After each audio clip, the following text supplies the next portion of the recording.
Brad, we just had an awesome conversation right before this, and I can't wait to get back into that sometime down in the future. But Brad, I'm glad we met, and we were able to connect and have you come on here on Life's Checkmark, and you can share your journey in life.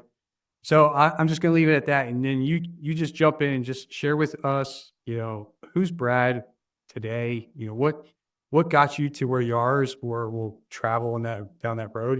How it got to where you are today. But who are you? What are you doing? What you're passionate about? And share with us who Brad is. Yeah, that's the $1 million question. Who is any of us? Well, awesome to meet you, John, and thanks for having me on here. Yeah, that was some fun stuff we were talking about that earlier. So hopefully we'll swing around back to that at some point. But yeah, who am I and what am I all about? How did I get here? I always like to start off by saying I was your once upon a time lethargic, overweight. I always say low self-esteem because low self-esteem implies that you had at least like a little bit, but I had like zero self-esteem.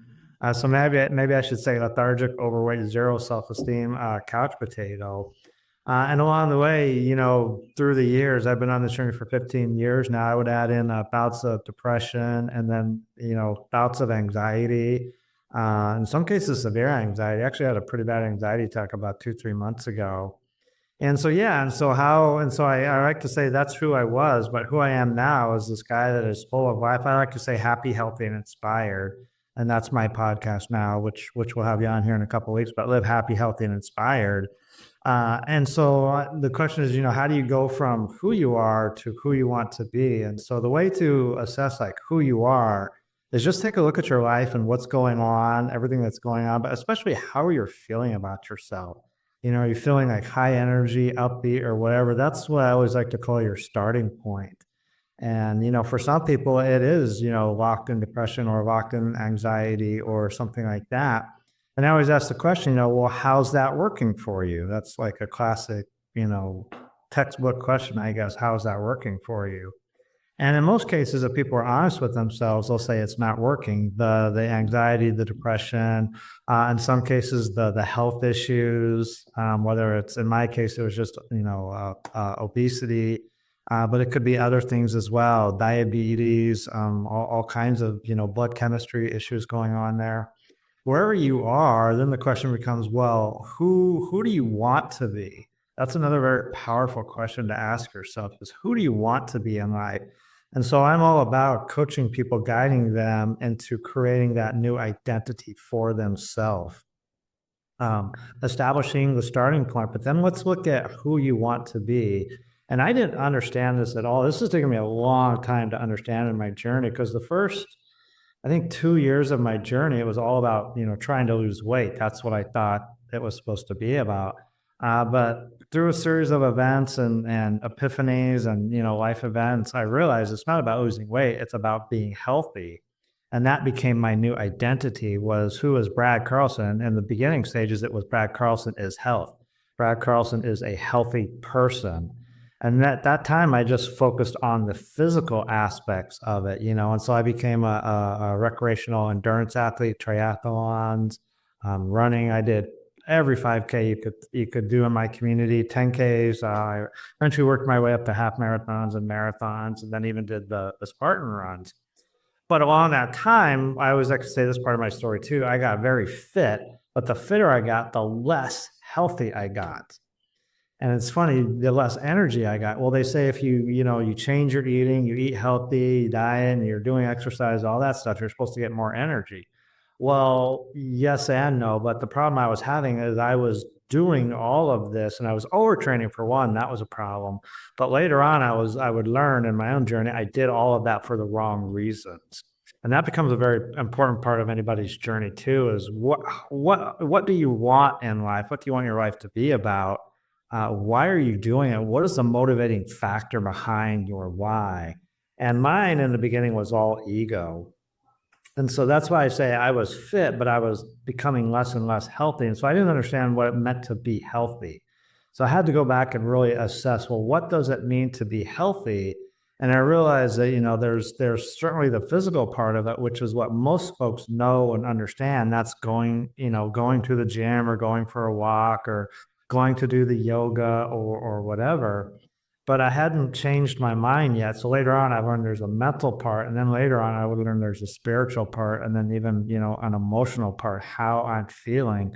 So I eventually crafted my own definition of what does it mean to be healthy. And to me, healthy simply means how you're feeling in the moment. And of course, most of the time, as much as we can, we want to feel that high energy, that upbeat, that like I'm just ready to go out and carpe diem, seize the moment, seize the day. And along the way, I realized in order to reach that state of health, we have something called a mind. It's like, oh yeah, and we can use our mind to actually. This is incredible, and it took me a while to understand this too, to build us up. And I had been using my mind for so long to tear me down. It didn't matter that I understood what health was. If you're telling yourself, even subconsciously that, oh, I'm not good, I'm not worthy. One of my biggest limiting beliefs I had was anything and everything was possible for everyone except for me. That was a huge limiting belief that I had to bring to the surface and deal with and massage and work out. But I realized that, oh, I can use my mind to build me up. Well, that's when I eventually started to add the happy, that, oh, I can use my mind to build myself up. And then I can start choosing, oh, I can choose to be happy. It's about being healthy. Yeah, I didn't realize that was just part of my identity. My full identity has expanded beyond happy, healthy, and inspired to confident, to my self-esteem is off the charts now. My self-worth is off the charts now. And I did that by simply being aware of how I was feeling, using my mind to build myself up and realize, okay, what is the opposite of low self-esteem is high self-esteem. So how did I get there? It was using my mind to build myself up. And then in every moment, it was always about choosing, let's just choose happiness in this moment. Let's just choose inspiration. Let's just choose joy. You get to choose in any moment. This is the neat thing about the mind too. You get to choose any moment who you are being. And what I've learned, if you don't choose, that choice will automatically be made for you by default. And so in some cases, it becomes depression or it becomes anxiety, things like that. And it's very true. A lot of coaches talk about this metaphor. The more you strengthen a muscle, go to the gym, the stronger that muscle becomes. And when we're talking about like some people call it your psychology muscle, your focus muscle, your nervous system muscle, whatever, the more you say, I'm no good or I'm not worthy, guess what? Your system is believing it. And so now you've got to flip the switch and say, oh, I am worthy. Oh, I am enough. I am, worthy of all of this. I am capable of all these things. And you have to get to the point where you believe it. That's key too. You can't just say, I am worthy if you don't believe it. You have to get to believe it. So I worked, it was a lot of inner work. It was a lot of self-help therapy, sitting down with my journal and literally asking, what is blocking me from believing in myself? That was a huge question I asked myself. What is blocking me from having high self-esteem? I always, for anybody listening, always focus on what you want to have in your life. And I have been focused on for so long what wasn't working in my life, what I didn't want to have. And that's why I said I was getting fit, but I was not getting healthy. And intermixed with all this, I mentioned, you have to understand your underlying motivation for doing all this. I was doing all of this, the races and everything out of fear because I thought if I didn't do these races, people wouldn't respect me. They wouldn't admire me. They wouldn't appreciate me. Well, it turns out I had to learn to appreciate myself, admire myself, respect myself. That's how I got my self-esteem back. That's how I got my self-worth back. And so now it's switched from I still do all the same things. I always tell this to people, what you do never changes unless there's some, weird circumstance or something. But absolutely go to the gym, absolutely lose the weight, whatever it is you want to do. Just make sure you're doing it for the right reason, not because you don't love yourself. It's because you love yourself for who you are no matter what. No matter how big you are, no matter how overweight you are or underweight you are or whatever, you love yourself unconditionally no matter what. When you get to that point, then you're losing weight for the right reasons because it's not about conditional of, oh, if I lose the weight or if I get certain six-pack abs, then I'll feel confident and feel proud of myself. That's what we call conditional attachment. That's what we call conditional loving yourself, conditional confidence, things like that. It's based on you meeting certain, maybe realistic body parameters or whatnot. But when you do the inner work, ask yourself, what's blocking me from loving myself right now? What's keeping me from feeling worthy about myself right now? You journal, that's the technique I use is journaling. And it's an amazing journey. You get to the answers, you got to do the inner work. And like I said, and then finally, I became healthy, not just physically, fit, but mentally and spiritually. And that's why I can look here now and smile. And it's just such an amazing, wonderful journey. And to be here on this planet and talk with you, John, and experience life, it's just, I don't know, it's just awesome. So yeah, sorry, but No, you're perfectly fine. So I say this to most guests, this is like your stage, right? And I'm not going to interrupt if you're up on top of a stage, right? thank you. Yeah. So I like to go back a little bit with the working out and everything, because that was something I had to experience for myself. And going through my journey, I was like, okay, I have all this stuff I have all this equipment in the basement. It was given to me years ago. I never touched it. And so I dove down there. I did it 5 days a week, thinking I'm doing it right. And then, I hired a trainer about 2 years ago. And just like that, 6 months, I was in a position where I felt, I wanted to be, right? Not the six pack, nothing like that, like you said, but, I felt more confident physically. For me to get there, I had to be more confident mentally. And so I had to work on myself first there, and then I was able to work on myself physically. So they intertwine and go back and forth with each other. And I see what you're trying to say here is, the more you build up your strength, the more you're building up your mental strength as well. And you're like, I got this. I can keep doing it. And it doesn't even matter if you're working out for an hour or 15 minutes, or it's just a walk for 5 minutes. It's something that says, yeah, I did it, right? And you're moving forward. And that helps with your body and helps with your mind. And so I just wanted to share that real quick. But for you working on yourself mentally, you shared you journal. Is there something else that you did as well to help you, feel better mentally?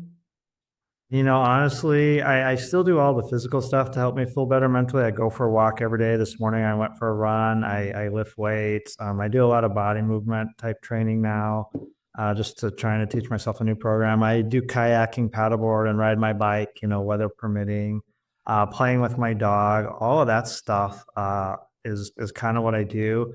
But the number one thing I've done is the journaling. I'll call it, and I hope it's okay to say this is what I call it, and I hope it's okay to say this here. I call it journaling with God, because what I do, I can't remember the exact book or blog or whatever I read that I learned about this, but I heard a phrase that said, you are the question and the answer. And I went, oh. And so I just sat down with my journal one day and I said, what's keeping me from believing in myself? What's blocking me from believing in myself? And I'm like, I got no freaking clue. I'm like, God, what's the answer to this question? And this is what was created. God answered me. I went, oh, that's pretty cool. I'm like, what else can we do, God? So I just started asking all these questions about, what's causing me to have low self-esteem? What's blocking me from, I always focus on what you want. So what's blocking me from having high self-esteem? Because high self-esteem is what I want. The answer came back was you don't respect or appreciate yourself, Brad. That's the exact answer that came back. And I went, oh my God, son of a gun. And I started to realize that, well, I can't really respect or appreciate another person or forgive or value or be proud of until it starts with me. And I learned that the most important relationship you will ever have in your life is the relationship you have with yourself.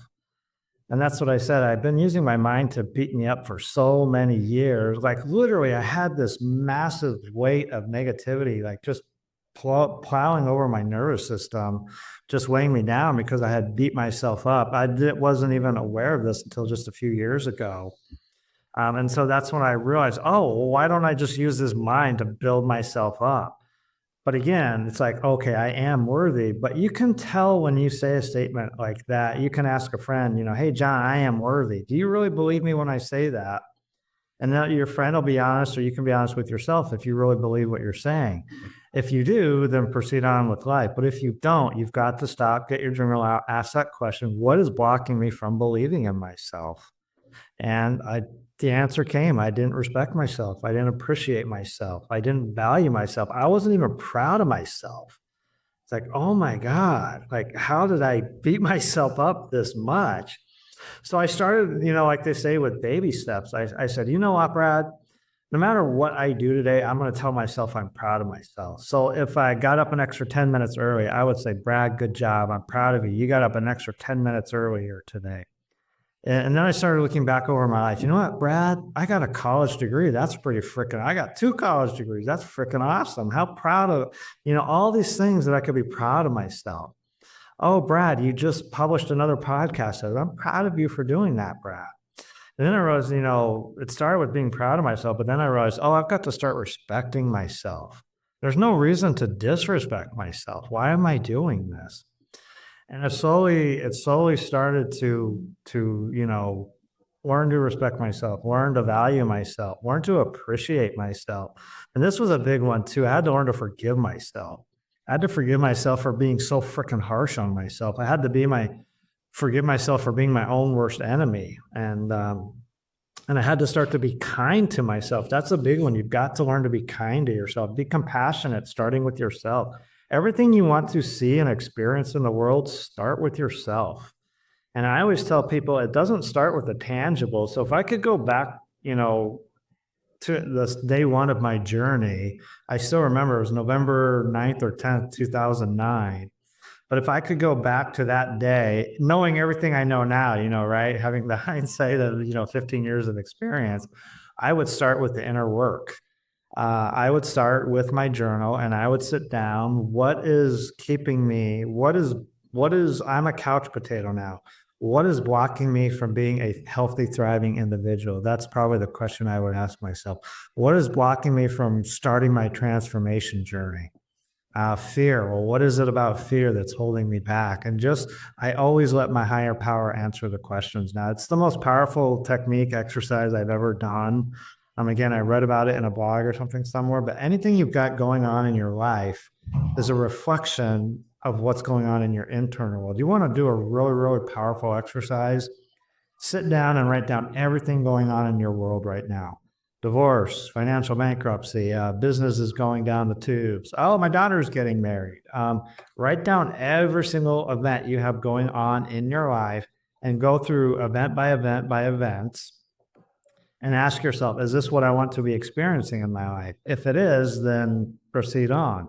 If it's not, well, what do you want to be experiencing? Okay, I don't want to be experiencing divorce. I'm going to guess no. But what's going on within me that's causing this divorce? That's a powerful question to ask yourself.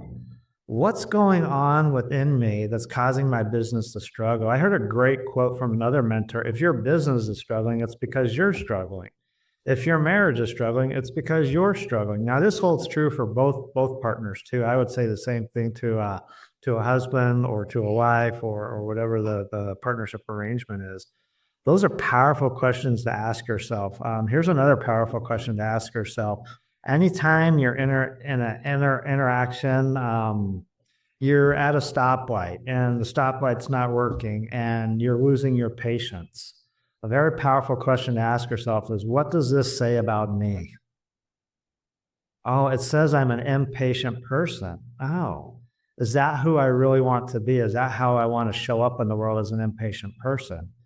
I'm going to guess the answer is no. And then I would ask, well, how do you want to show up in the world? What's the opposite of impatient? I would say the opposite is patient. I want to show up as patient. Now, here's the question. What's blocking me from showing up as a patient person in this world? And then turn that over to your higher power. I thought because impatience was all I knew.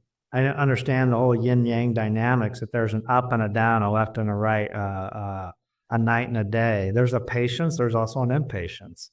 There's a worthy, there's an unworthy. So there's an opposite to everything. Again, I had been focusing on what wasn't working for me, and that was being impatient. Every time something happened, I would focus on being impatient. And it was so conscious I didn't know it. And so eventually I was like, oh, well, that's stupid. Why am I doing it? Again, tearing myself down. Why don't I just focus on being patient? And so now every time something like that happens, I just whisper very softly to myself, choose patience. In this moment, just choose patience. Or now I'll choose the word peace. Choose peace, Brad. Choose joy.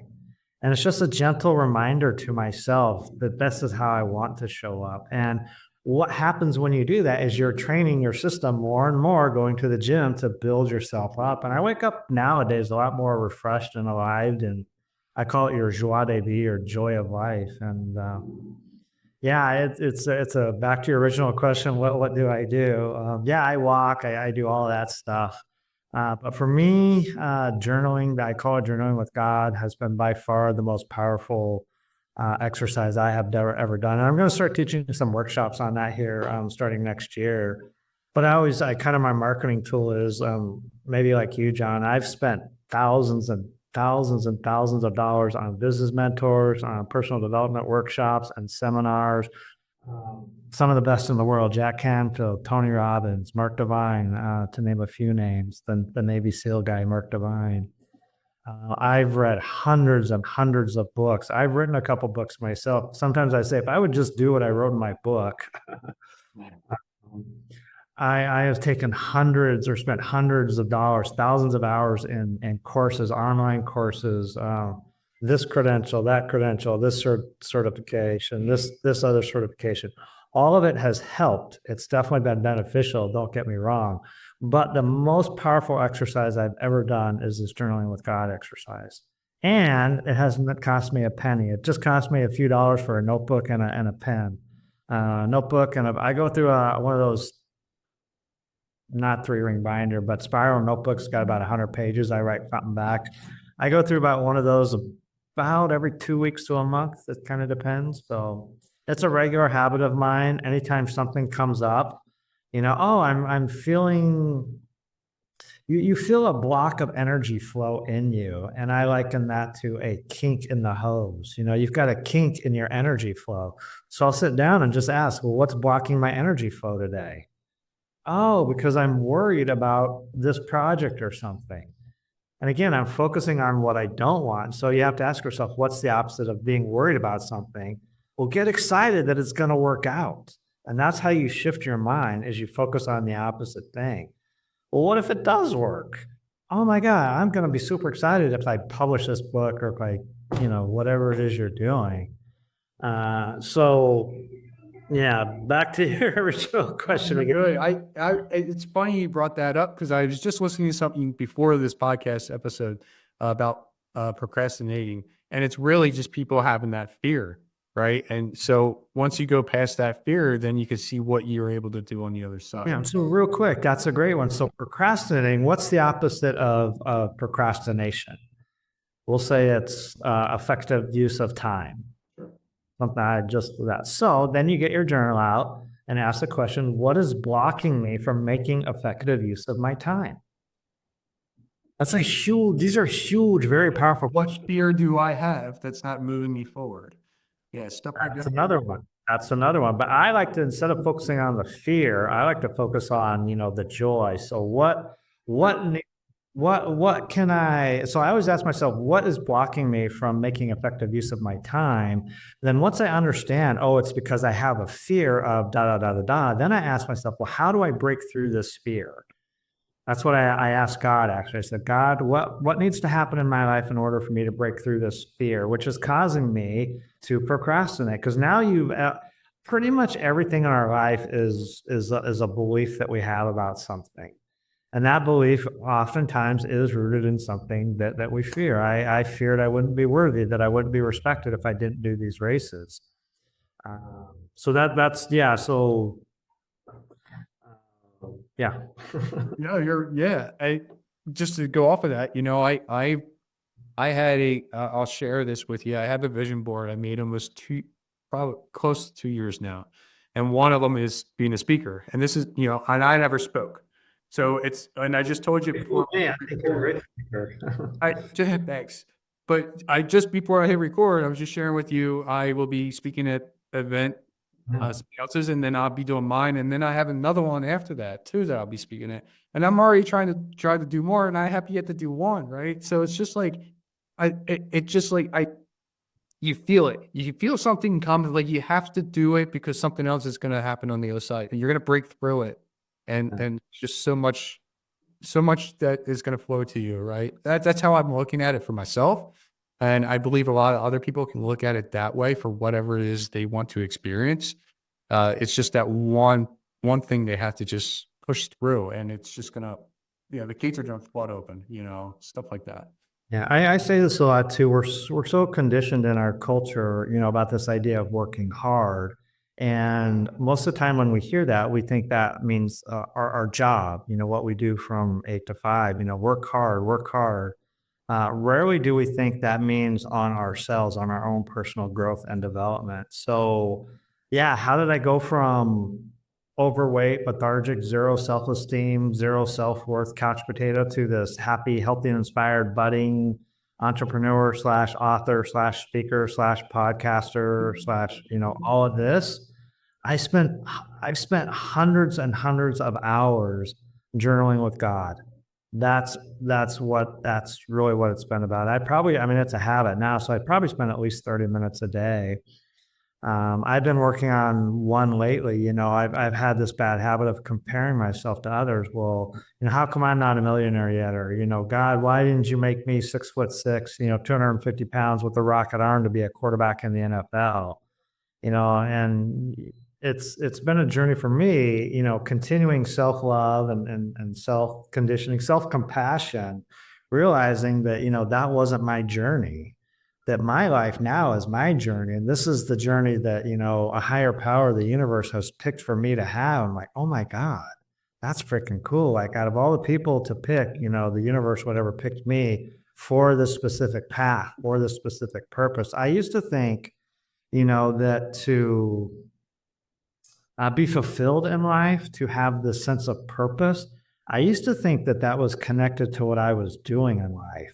But again, that becomes a conditional attachment. This is something Buddha taught. This is something Lao Tzu taught. This is something that's um, many of the mystic masters throughout history have taught. Anytime you have a conditional attachment, that leads to, in the modern world, what we call stress and unfulfillment, and or lack of fulfillment and unsatisfaction with your life and everything. And I realized, you know what? I can be living a life of purpose just here and now, just me being on this journey, because this is a higher power that has chosen all this for me, that has directed this for me. And then my joy of life again, my purpose in life became unattached. It was not attached to anything. And then all of a sudden, in many of my journaling sessions, what's blocking that flow of energy?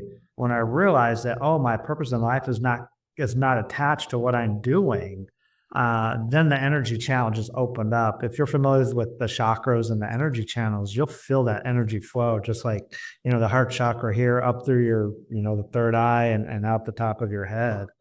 I mean, it's just something, and that is the most powerful energy in the world. And so I'm always now very highly aware of that energy and sensing when it's flowing. And then all of a sudden, oh, it's not flowing. Oh, okay, get out my journal. What's blocking my flow of energy today? Oh, I'm mad at, and I didn't even notice, I'm mad at such and such an event or such and such a person or whatever. Again, subconsciously, what am I doing? Beating myself down. And I'm like, okay, stop, reverse. What am I grateful for in this situation? Or what can I find good in this situation? So it's learning to condition yourself to always build yourself up, to always love yourself, to always appreciate, respect, and value yourself. And yeah, thousands and thousands of hours and pages. I've gone through probably, I don't know, over the last 5 years, I don't know, 100 notebooks, those spiral bound notebooks of just journaling and sitting down and answering this stuff. Because, every coach will tell you there's no magic bullet. This doesn't happen overnight. Any coach that does tell you that, run. You have to do the work on yourself. If you want to go from where you are to who you want to be, my 2 cents on the whole thing is sit down with your journal and ask, who am I? Overweight, lethargic, couch potato. Who do I want to be? Nowadays, it's happy, healthy, and inspired. How do I go from point A to point B? You get your journal out and ask God, what is blocking me right now from being my point B? And go from there. And everything else will fall in place after that. So, and after a while, when you have a very powerful motivating factor, everything becomes a habit. there's a book out there, Atomic Habits, which I don't necessarily agree with.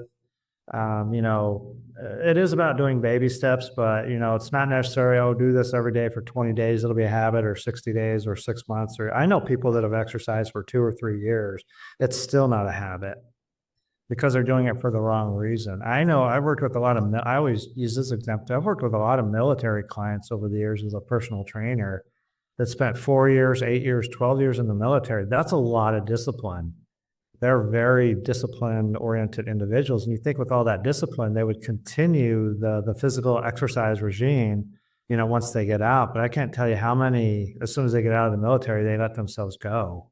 They gained 50 pounds, 100 pounds. I had one, oh gosh, heartbreaking story. He had to have both his lower legs amputated, a Vietnam vet. Um, Again, there's some more issues there. But point being is it's not, and a lot of people are going to disagree with me on this. It's not necessarily about the discipline. It's about the desire. It's about the drive and the motivating factor behind that. If you're motivated by fear, you're going to need a whole lot of discipline, and it eventually will burn yourself out, which is what I did. If you're motivated by love, then the journey is sustainable forever. Uh, I exercise now because it's good for me, not because I think people will love me, appreciate, and respect me. I already love who I am. I appreciate who I am. I respect who I am now.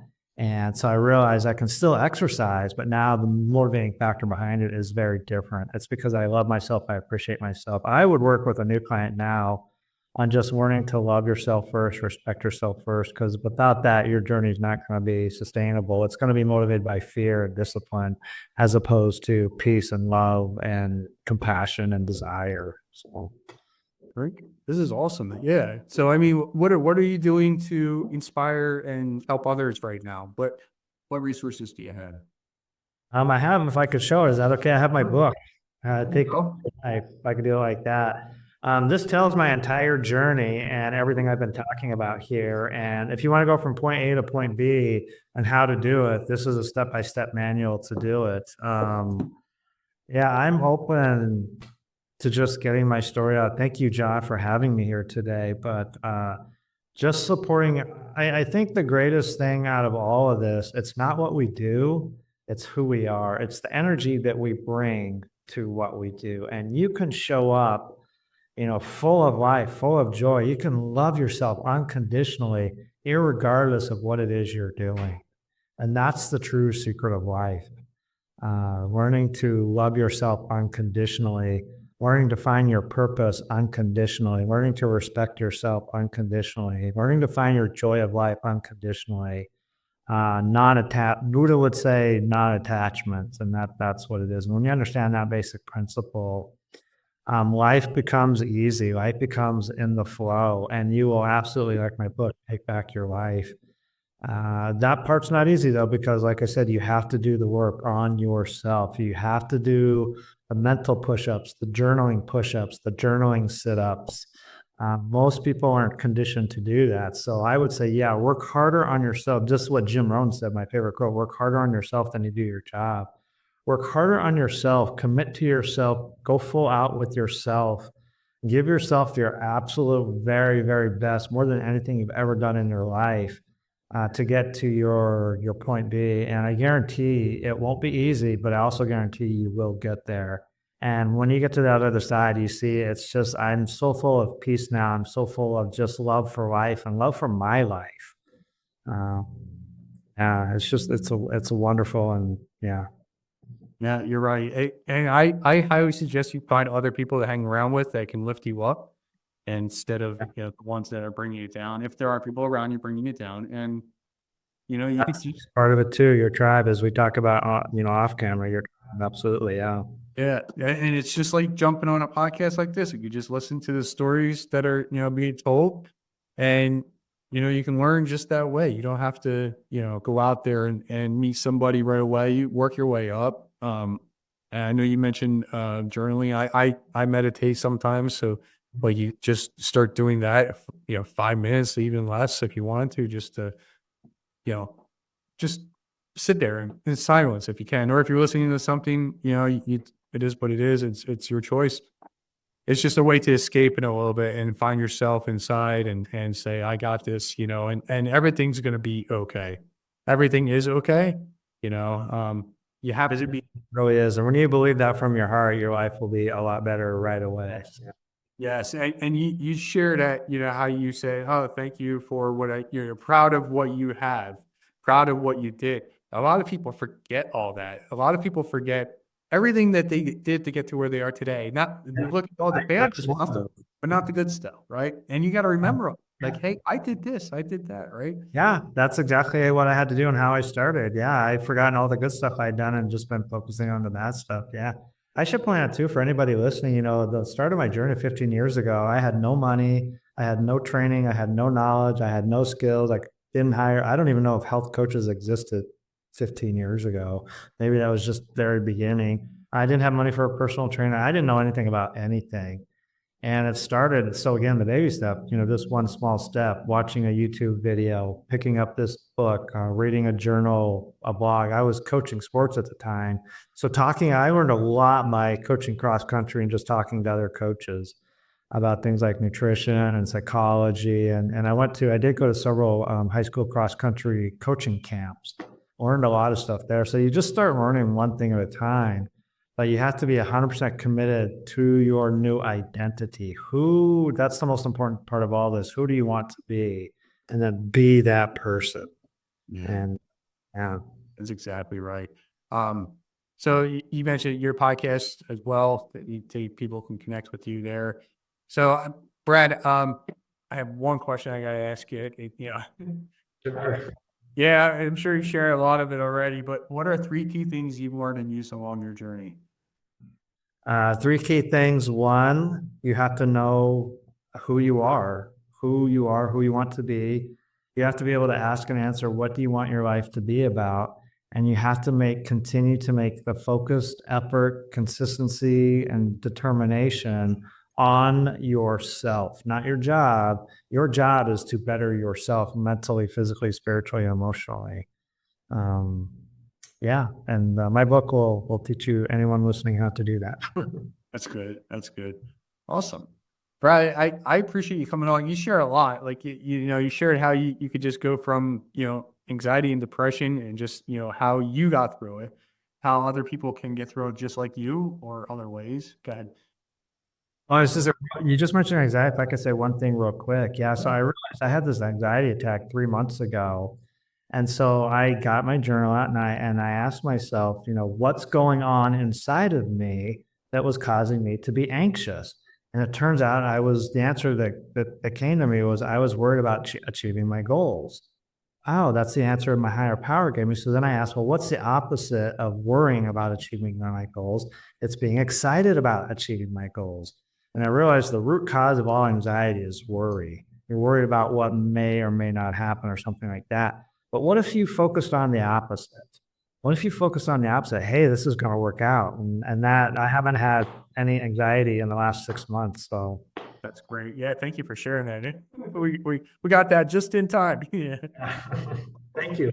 Yeah. Brad, thanks for coming on. Appreciate sharing your journey in life. John, thank you for having me, allowing me to just speak my voice today and be heard. Thank you. I really appreciate that. Awesome, awesome show. Awesome to be here. Absolutely. Yeah, thank you.